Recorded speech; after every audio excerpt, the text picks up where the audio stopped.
Mercedes, come al solito, per un verso o per un altro, riesce sempre a impaurire, a creare ansie, e non sono mai loro a parlare. E anche oggi, quindi, parla il paddock. Si è diffusa infatti la notizia secondo la quale Mercedes avrebbe in serbo una monoposto 2.0 che sgancerebbe solo nei test in Bahrain. E questa notizia, signori, potrebbe essere vera per due motivi. La prima è perché è stata riportata da motorsport.com, che a mio avviso è una fonte affidabile. La seconda invece è perché il team tedesco non è nuova a giochi del genere. Già nel 2019 aveva fatto ciò. L'analogia strana è che questi test sono molto simili a quelli 2019. La Ferrari ottimista, che ha girato più di tutti, e con una Mercedes da sì, ma niente di che. Quindi chi magari ha deciso di entrare adesso nel mondo della Formula 1 pensa realmente che Ferrari ce l'ha grossa e che Mercedes è un sì, ma niente di che. Ma neanche a dirvelo, ragazzi, non è così. C'è però un terzo motivo che voglio ipotizzare io, Tonio, l'ultimo stronzo che ne capisce di Formula 1. Se così dovesse essere, la Mercedes base di Barcellona avrebbe essenzialmente dovuto svolgere un solo compito: capire se la power unit è affidabile. Poi ci sta che provi a limare dei dettagli senza magari l'uso della camera del vento, cose del genere. Ma dunque, la Mercedes ha svolto questo compito? Certamente. Anzi, voglio proprio distruggere ogni mia e tua convinzione. La Mercedes ha svolto il doppio dei chilometri di Ferrari. Ovvio che se parliamo di singolo team non ci troviamo, perché la scuderia Ferrari è quella che ha percorso più chilometri. Ma in questo momento noi stiamo parlando di power unit, di motori. Le motorizzate Ferrari sono Ferrari appunto, Haas, Alfa Romeo, e queste ultime due hanno svolto veramente pochi chilometri, mentre le motorizzate Mercedes sono anche di più e sono Mercedes, McLaren, Aston Martin e Williams. Chi ha più dati sull'affidabilità, ragazzi, non è Ferrari, ma Mercedes. Stiamo parlando di circa 3000 km di differenza, ragazzi, sono circa 10 Gran Premi, nulla di che. Ma qualcuno potrebbe giustamente dire: ma Aston Martin ha preso fuoco, Aston Martin ha fatto schifo, ci saranno problemi di affidabilità? No, non sono d'accordo, è il pacchetto Aston Martin che concretamente non va bene. Sono ormai un paio di video, anche di test, che ripeto ciò. L'Aston Martin quest'anno è in seria difficoltà, o almeno nella fase precampionato non sta capendo nulla. Però bisogna essere coerenti: se il pacchetto di 007 è quello meno affidabile, il pacchetto più affidabile probabilmente è quello Ferrari, perché sì, stiamo parlando di una power unit che comunque ha svolto poco, la metà dei chilometri rispetto a Mercedes, però nel complesso il pacchetto Ferrari funziona. Se è il team che ha percorso più chilometri un motivo ci sarà, ma non ha gli stessi dati che ha Mercedes, alla metà. Accurato quindi che il motore Mercedes è super affidabile, cos'altro abbiamo per dire che la Mercedes vista a Barcellona è una base, un prototipo di quella che sarà in Bahrain? Nulla.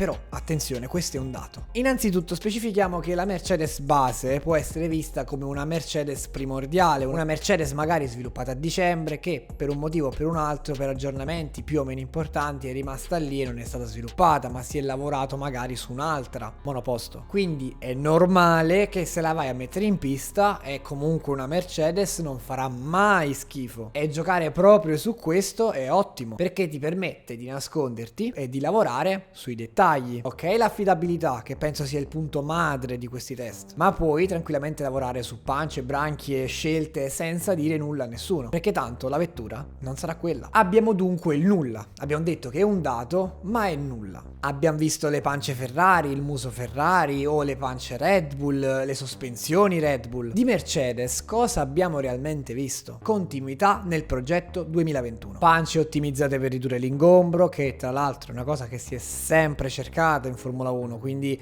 soltanto rivista in chiave 2022 col nuovo regolamento. L'alettone posteriore sembra tosto, sembra una scelta importante, con queste curvature onde che la fanno da protagonista. Poi le prese d'aria, le branchie, le mettiamo, le togliamo, che facciamo con queste? E quindi si fa ridere dirlo perché sono dei test, però la Mercedes sembra appunto abbia testato delle scelte per l'ottimizzazione della Mercedes B. E direi che è normale, ripeto, sono dei test. Specifico però perché altrimenti litigo nei commenti con qualcuno. Non credo sia frutto della mia fantasia, io analizzo, leggo notizie, cerco di riportarvele seguendo un filo logico. Le fonti a cui mi sono affidato non fanno schifo, anzi Formula Passion, Circus F1, Motorsport già citato, sono nomi. E io sulla base di ciò che leggo traggo delle conclusioni che poi posso prendere, azzeccare o meno? Qualcuno potrebbe dirmi: non hai menzionato l'aerodinamica del fondo della vettura, che sappiamo ridisegnata, stravagante, quella di Mercedes. Sì, è vero, non l'ho trascurato, ma forse l'ho omesso, poiché credo che questo varierà da gran premio a gran premio in base a quanta deportanza si cerca, in base al carico aerodinamico che si cerca in quella pista. È normale che la configurazione portata a Catalogna non coinciderà con quella portata a Zandvoort. Eppure, in tutto questo marasma di informazioni che ho raccolto fino adesso, c'è una cosa che magari potrebbe essere scomoda, perché io l'ho detta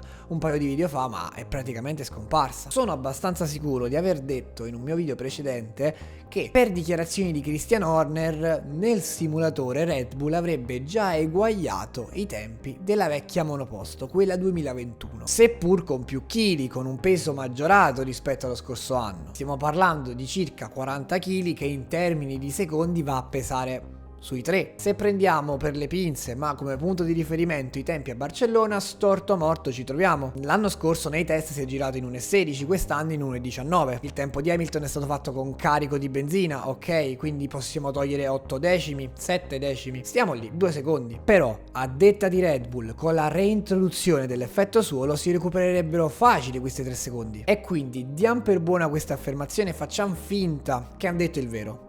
Può anche non essere, però facciamo finta. Mercedes potrebbe avere, secondo rumor, una vettura B con la quale approfitterebbe di zone grigie nel regolamento 2022 e di uno sviluppo all'ennesima potenza. Quindi se entrambi mantengono la promessa, probabilmente ce li ritroviamo dall'1,19 all'1,16, sempre del circuito catalano. Adesso tutti hanno sparato la cazzata o tutti si nascondono, e io credo più in quest'ultima. Io non credo verranno eguagliati quest'anno i tempi dello scorso anno. Tolti bei decimi sì, o forse anche più di un secondo. Ci credo, tranquillamente.